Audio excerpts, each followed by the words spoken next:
Uh-oh.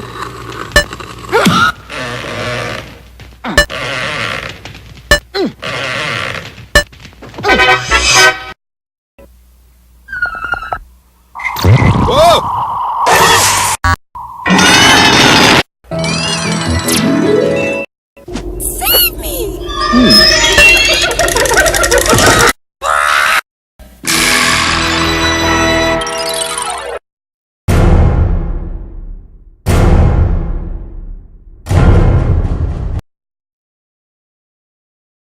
Save me!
Uh-oh.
Whoa!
Save me!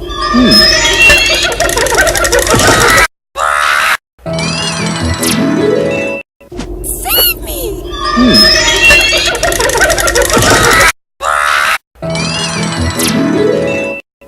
Save me!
Uh-oh.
Uh-oh.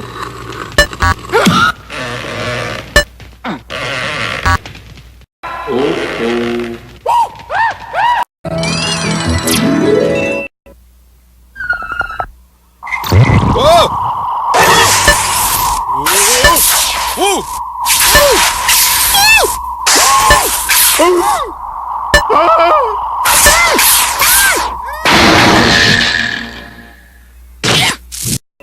Save me!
Save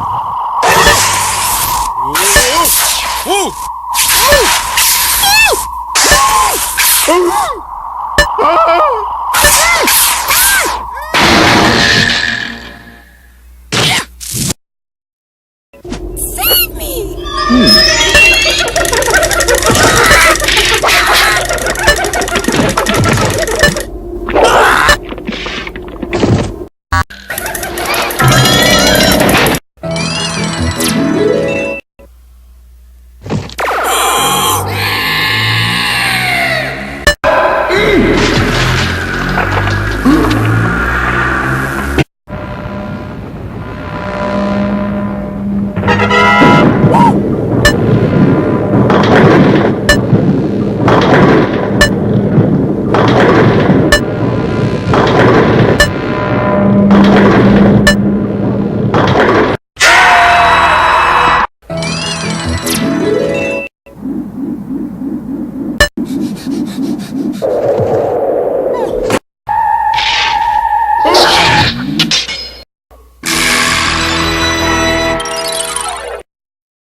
Save me!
Save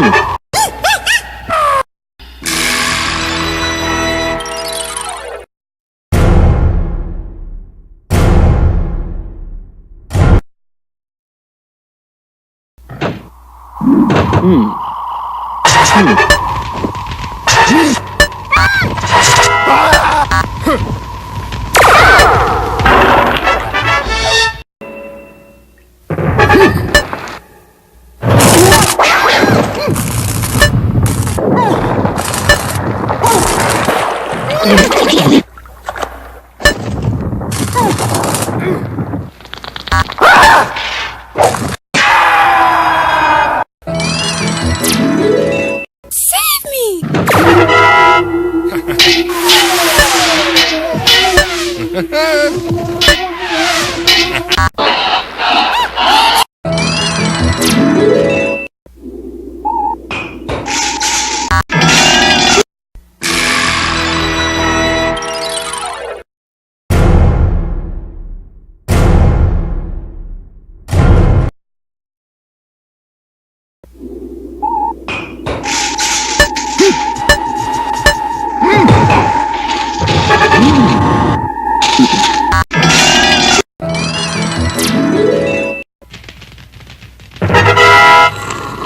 Uh-oh.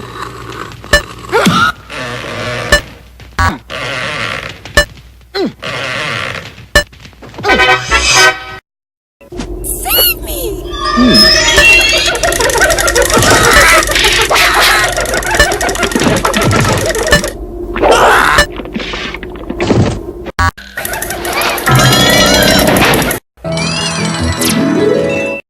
Save me!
Save me!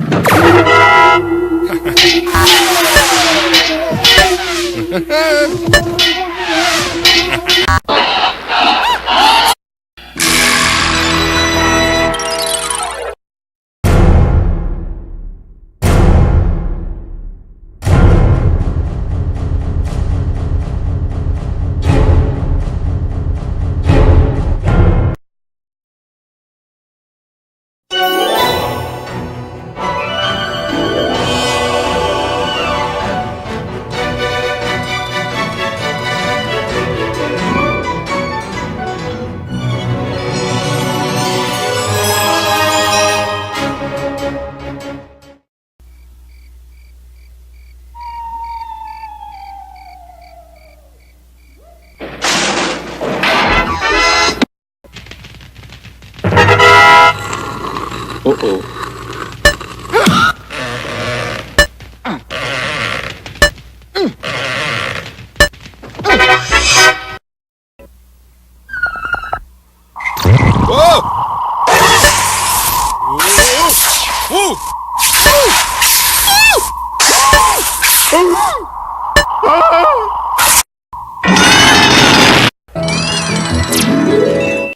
Save me!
Save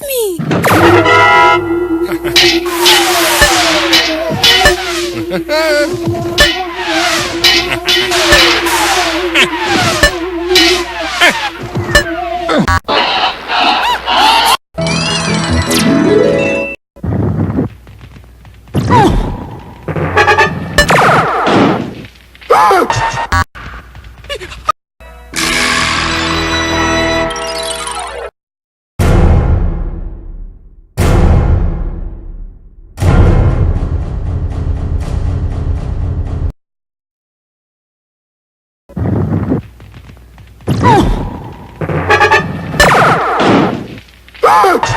Uh-oh.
Save me!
Save me!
Uh-oh.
Save me!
Save me!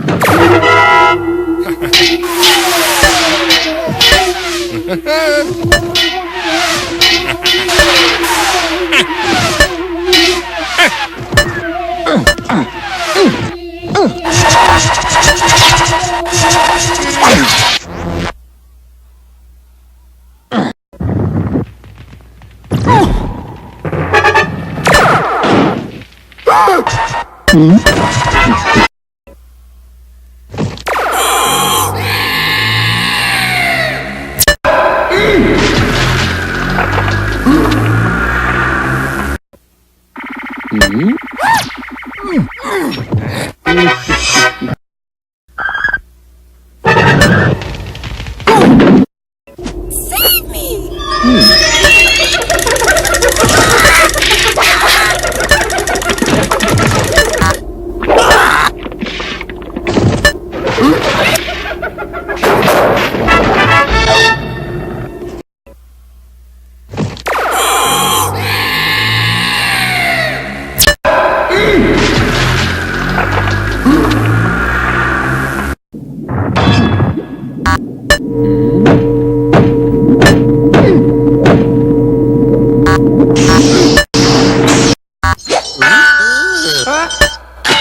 Save me!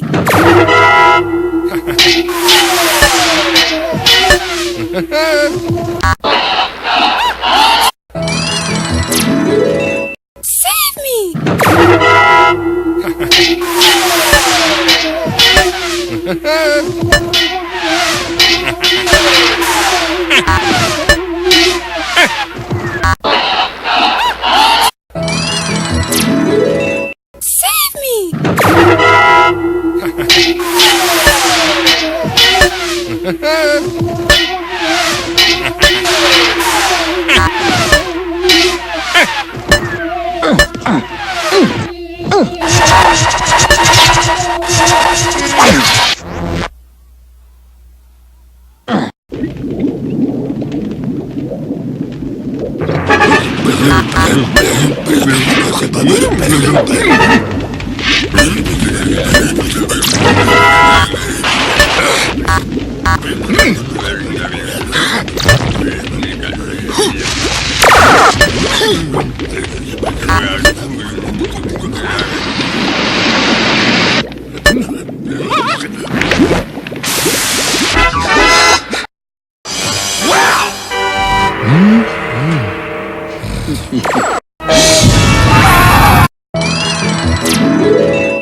Dragon's Lair, the fantasy adventure where you become a valiant knight on a quest to rescue the fair princess from the clutches of an evil dragon.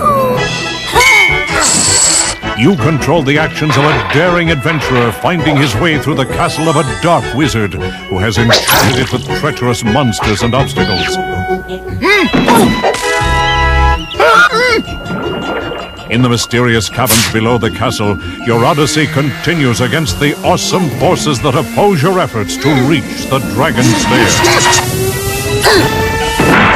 Lead on, adventurer. Your quest awaits.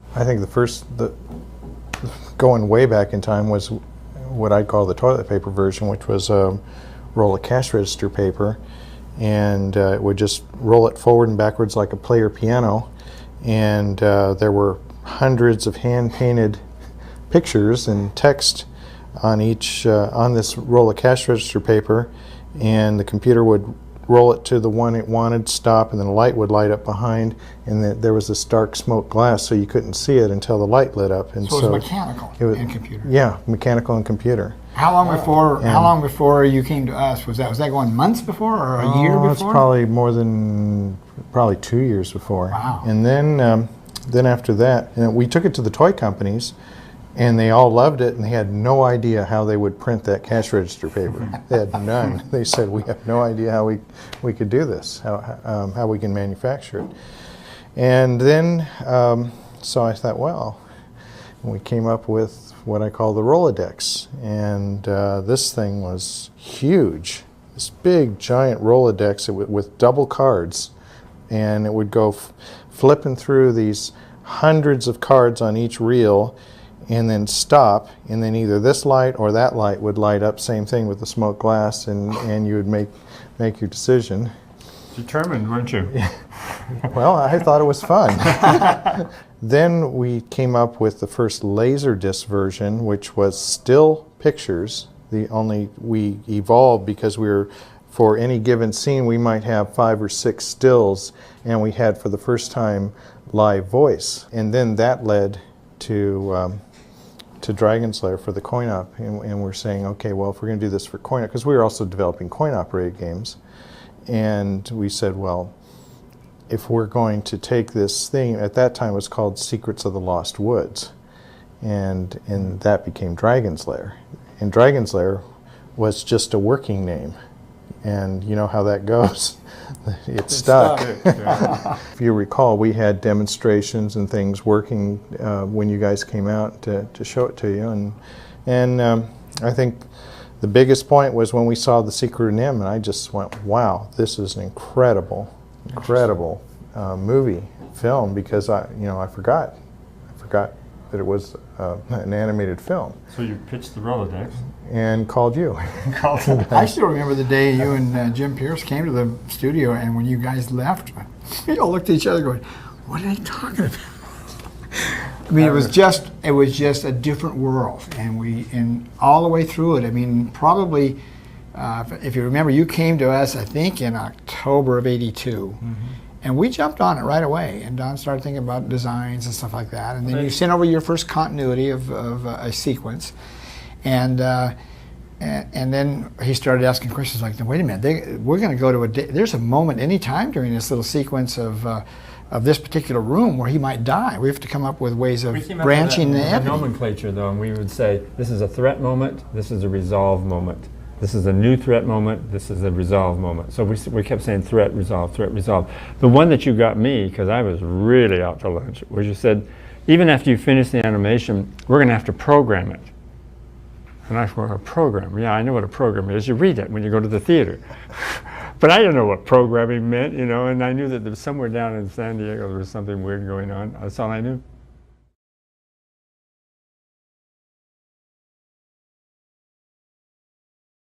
Well, it started with Rick's team, but then it... Yeah, I think there was an awful lot of controversy between our companies. It started out real good, and then I think it got pretty contentious. I think a lot of it had to do with the pressure too. We had the scripts, we had the artists that were doing all these concepts and so forth. And for the most part, our team had no clue about the art of animation. True.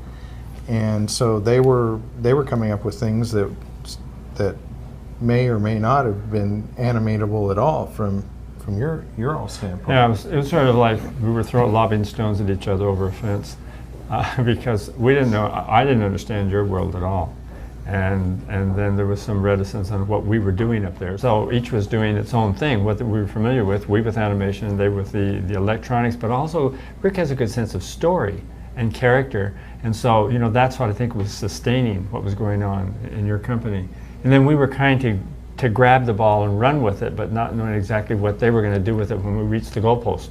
Anyway, I think Dragon's Lair, the first one, would have been even better than it was, I think, if we understood each other's kingdoms a little bit better. But it was a moment of getting acquainted and we knowing what their job was and vice versa.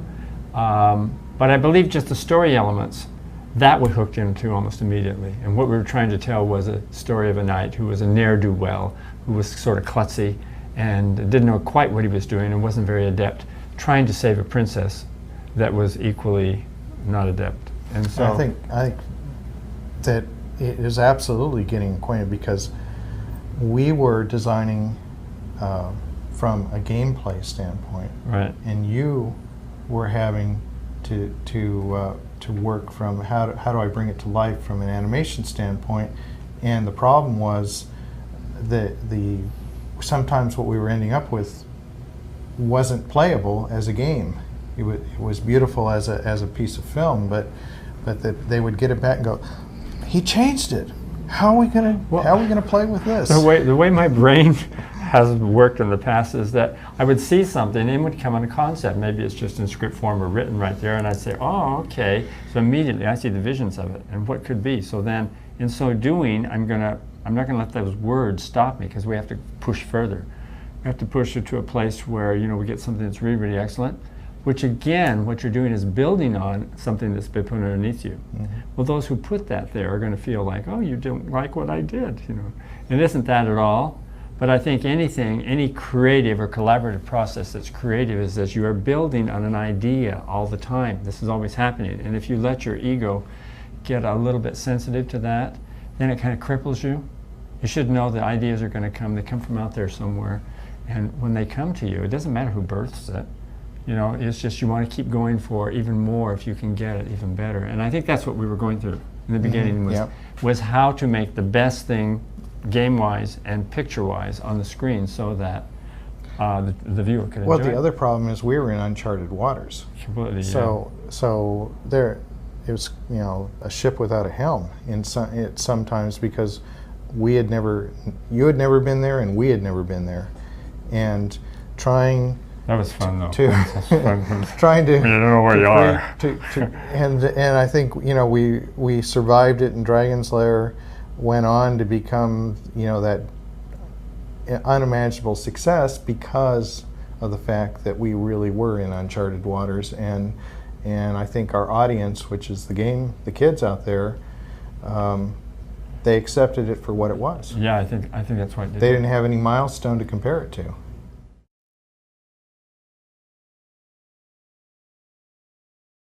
I want to start that out, because we had a moviola, this little thing.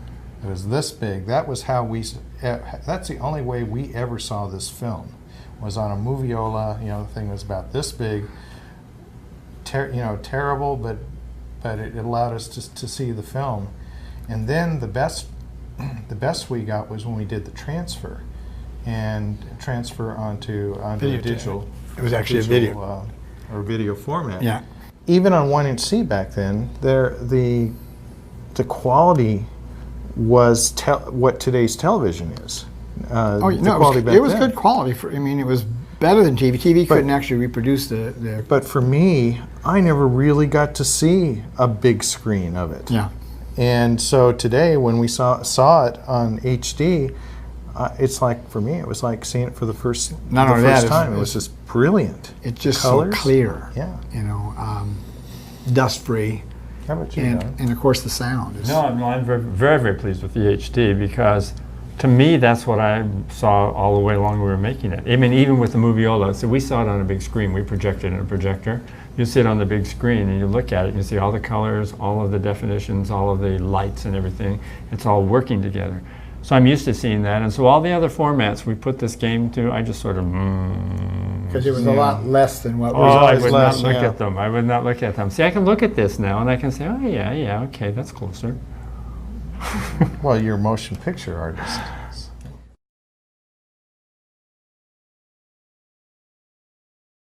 And really, all that was got done was a concept, not even a game design, just a one-page concept of what it was going to be. And Don did a poster, a pencil for a poster of Barnacle Bill and the Sea Beast. And I think Don Moore or Ron Diaz, one of the background artists, painted it into a poster about this big. And people have seen that. People, and they've asked about it. Part of what happens too is over the years, I think I've noticed that we pick an interesting title, then try and fit a story into it. I mean, All Dogs Go to Heaven was one of those titles. And you do it hoping that, you know, it has an attraction from just the concept or from the title of the thing. Sea Beast was one of those that just sort of rings when you hear it, the Sea Beast, you know, what is it? And some titles don't have that at all. And I think anything, we would have been glad to do anything where you tell a story because it's the storytelling that's fun, whether it's a game or whether it's a movie. Movies are a lot of fun because they keep you employed for a long time and you have this rising action and a climax and the falling off action and you have really interesting characters.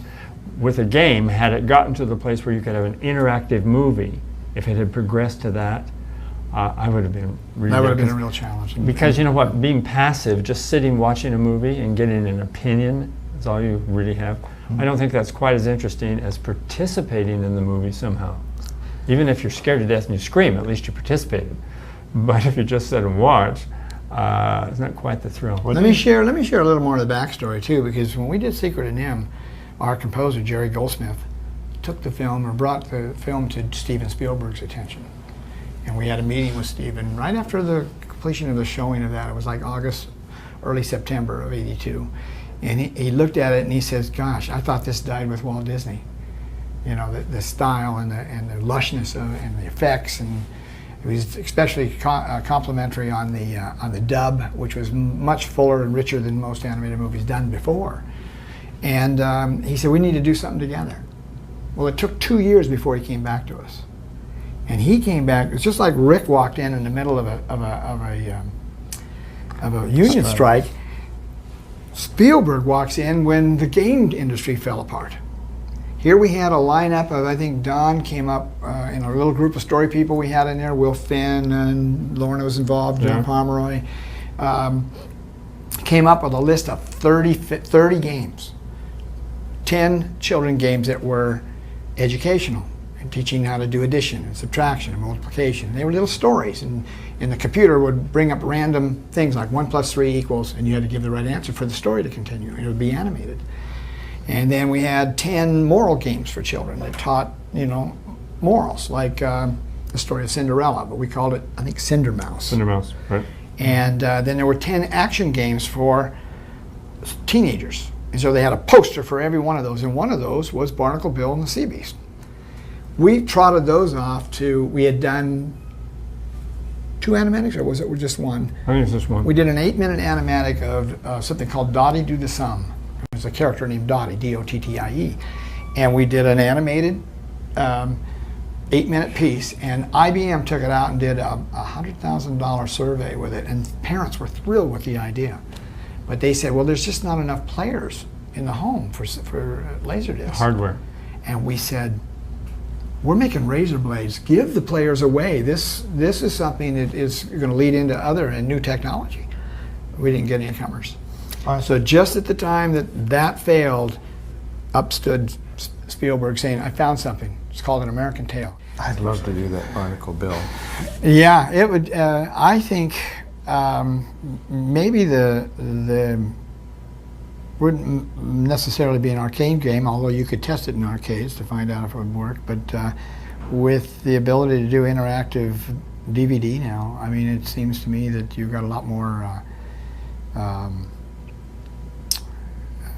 homes that are equipped to play such a game. I mean, I thought it was interesting that Digital Leisure came up with a way to play Dragon's Lair using your remote controller on your DVD player. I mean, you know, with forwards, back, you know, select for the button, and kids can play it with one hand, or parents. Yeah, it's amazing because they weren't designed to be used for that way. No one really thought of that. But and even those 30 games that we had designed for to work with IBM for they were educational, or they were just basically action adventure activity games for teenagers, and then but especially the ones that were 3 to 5 or 6 year olds learning math, learning all the forms of math, you know, adding, subtracting, multiplication, you know, where they have to do some memorization of your timetables and your numbers. Everybody saw it as being very helpful, and I don't think it's any different today. I think that's something that done probably even in a CG format, which the kids are used to now.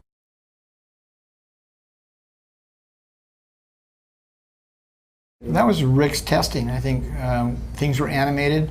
Some things actually were all the way to color.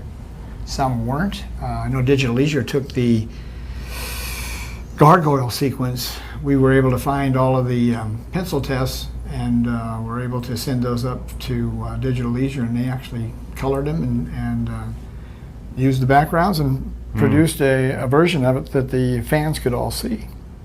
But those sequences were taken out because Rick's group, when they did the pay testing, bringing game enthusiasts in and paying them an hourly salary to play the game and tell them what works and what doesn't work, those sequences were hard to understand and hard to play. They downright boring. They said, no, that sequence doesn't work, doesn't interest me, and it's difficult to get through. So, that's an easy thing, though. That's a really easy thing to go through, because in movies all the time, a movie starts out really, really good and then it sags.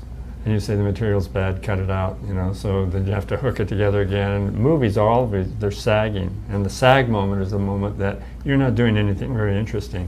In games, you know, you have the same thing. And that was a highly contested issue at the time, and it got left out in terms of the gameplay because we just found it was too hard for an opening gambit into the game. It was too difficult. Too many people were getting frustrated and they walk away from the machine, wouldn't put any more quarters in. So we basically just had to let it go. We didn't want to, but we found that for the average Joe Blow just starting, that's their first impression, and if they can't be successful at it, they're not going to keep putting money into the machine. So I think when those one-eyed tentacles came out of the water, it was really handsome to look at. At the same time, it was a shock, and they wouldn't even be thinking about what move they had to make. And they couldn't figure it out. So they couldn't figure it out. So, you know, and if they did figure it out, it actually jumped over the final action of that, you know, him breaking through and falling into the water. A coin operator has always been a true test of the quality of a game, because you're really asking a kid to reach into his pocket and pull out more money. And the game better be really good for him to reach into his pocket and pull out more money.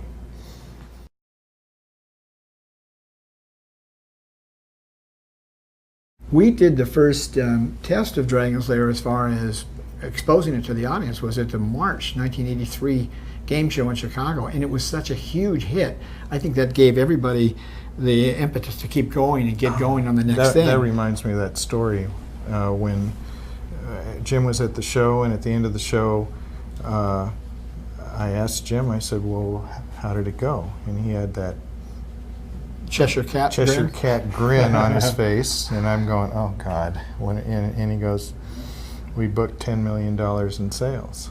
That's amazing. Only 3 sequences. It only had 3 playable sequences. And that was 3 days. That was a 3-day show. And I, you know, to book that kind of orders in 3 days, wow.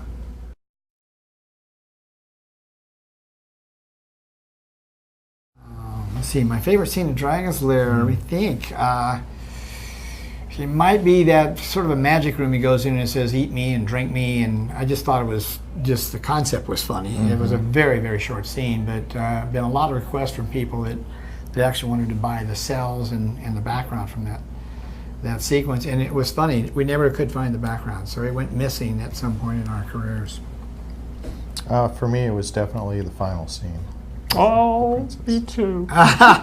Sequence 13. Yes. Yeah, To me, that made the game. That was the payoff. the dragon. No, I really think there was a real payoff there. Probably because of all those Playboy magazines that Don was Yeah, using to that was find part of model. the payoff. Yeah, Why? Absolutely. I never looked at a Playboy magazine. I found it interesting that all the kids knew about that, but there was never a peep in the press. Yeah. It's kind of amazing that no one mentioned. Maybe those that. kids recognize the poses.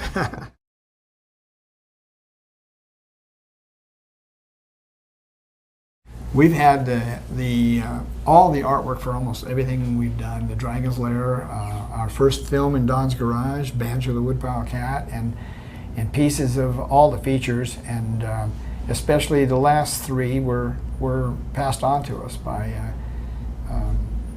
the owners of the product. And last year, after spending close to $500,000 over 20 years to store the stuff, we elected to donate it to one of the colleges that offer animation. So the entire archive, which would fill a 2,000, I guess you'd have to multiply it into a cube. It was very tall shelves, industrial shelves, that every shelf was filled with our archive. And that is all with the Savannah College of Art and Design and at the disposal of those art students.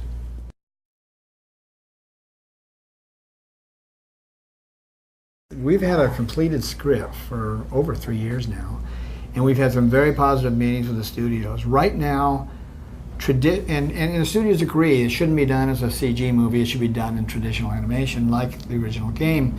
But traditional animation right now is in sort of limbo, and somebody, it's going to take a risk taker that's willing to put up the money to make one of these movies. And right now, the rumors and the news that I've been reading is that Disney is restarting their 2D division, having come to the assumption that they possibly shut it down incorrectly. They should have. Well, there's kept it one going. vote. That's one vote for. Yeah, and I think that if they can prove that it's profitable, there'll be other studios that jump in, because right now there's a logjam of CG projects out there, and the families can't afford to go to every one of them.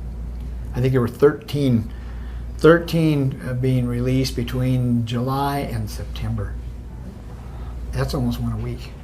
So we're on CG overload then. We're in CG overload right now, so we'll see who falls out of the system. But Dragon's Lair, Don has boarded some of it already. It's a funny script.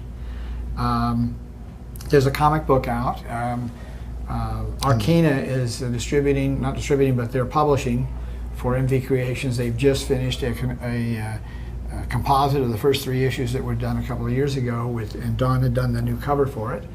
And I've approved issue 4 and 5. Those are in the pipeline, and 6 I'm waiting for the first pencils on that, but it looks really good. And they've introduced a new dragon in the movie. It is the coolest Yeah, dragon. I don't think I've ever seen a dragon like that. The movie's actually a prequel. In It's a prequel. You're going to follow Dirk from his birth until he becomes a knight. And this dragon has amazing powers. Don't give this I away. won't give it away. So But it keep does your have fingers amazing crossed. powers.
Please save me! The cage is locked with a key. The dragon keeps it around his neck. To slay the dragon, use the magic sword.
Go.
The next drawing we're going to do has two characters in it, and the two are Dirk and the dragon Singe.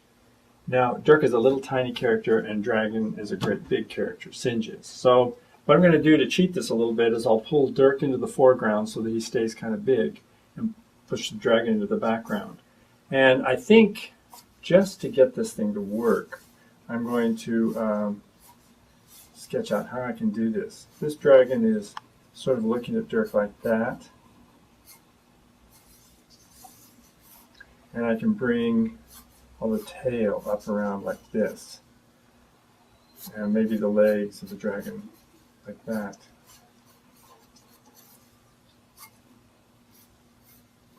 So I think that's going to work. So the dragon, what I just told you, I think is really relevant here. What's the dragon doing? Is he excited? Is he angry? Does he want to get Dirk? All of that becomes really relevant. So I get a dragon that's going to be kind of that big. So Dirk, if I turn him around and put our back to us, we're not going to see him too much. But what I could do is have him, he's just made a swing at the dragon, and he's really in the foreground up here. So I'll put his head there, maybe arms like this. There's his sword. And so I want to do it in action, because somehow the action always looks better rather than just standing there. And we'll say he has just swung the sword like that, but the dragon had stepped back and it missed. So that gives me an idea of what the picture is going to look like. Right now I've got this down in this corner, so it looks like we're going to probably have to take the little seal and put it over in this corner. But I think it'll work. So let's get this Singe dragon to work for us.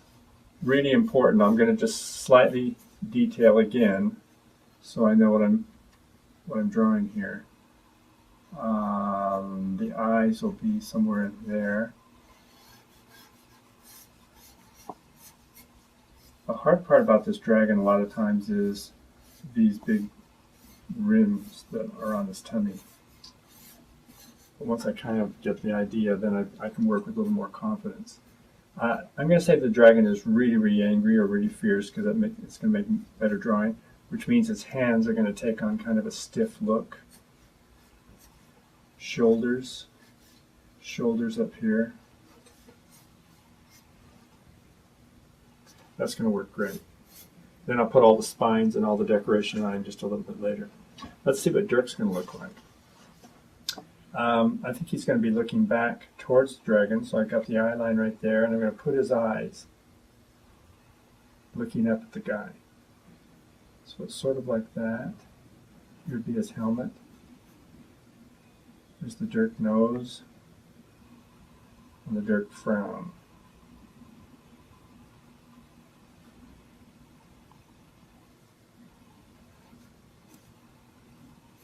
That works.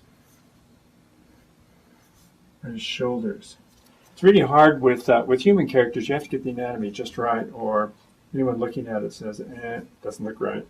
And they'll spot it immediately. Even if they're not an artist, they'll spot it.